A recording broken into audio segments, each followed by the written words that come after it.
Ang ganda na ng biyahe ko sa umaga na to. Yung swerte ko sa booking ay bigla naman akong naplatan. Unang ginagawa ko sa ganito, nagtatanong agad ako kung saan meron vulcanizing. Mahirap kasi kung itutulak mo lang ang motor mo tapos hindi mo alam kung saan meron. Wasting time yung ganong diskarte. At syempre, hindi isang beses ka lang magtatanong. Nakakapagod kaya magtulak ng motor. Sumingaw yung pasak.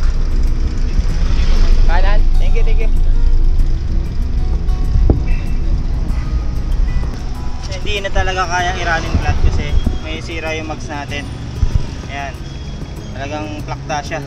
Natanggal yung sa pasak. Bigat. Bigat itulak. Grabe. Kamalayo ba yung vulcanizing? Malapit na. Ayan o. Ayan o. Okay, thank you. Thank you.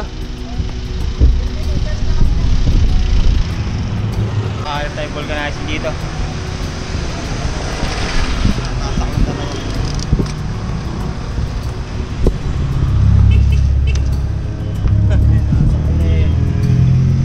So kasalanan ko naman din to kasi ang ginagawa ko lagi talaga pag kaso si kuya di marunong mag-backlas net, kaya maghanap tayo ulit ng bago.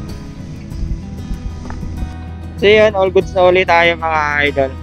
Ang hirap pagtulak ng ganun. Hindi muna tayo magbubukas ng app. Gagawin natin, maghanap muna tayo ng vulcanizing na mayroong marunong magbaklas ng NMAX natin. So karamihan naman talaga sa mga vulcanizing ayaw nila magbaklas ng ganito. NMAX, yun ang pinaka mahirap baklasin, medyo may kamahalan yung magiging singit sa atin. Yun, all goods na, nakakapagod magtulak, tagaktak talaga pawis, ganun talaga ang buhay. Minsan darating talaga yung ganun. So, tuloy lang. Alright.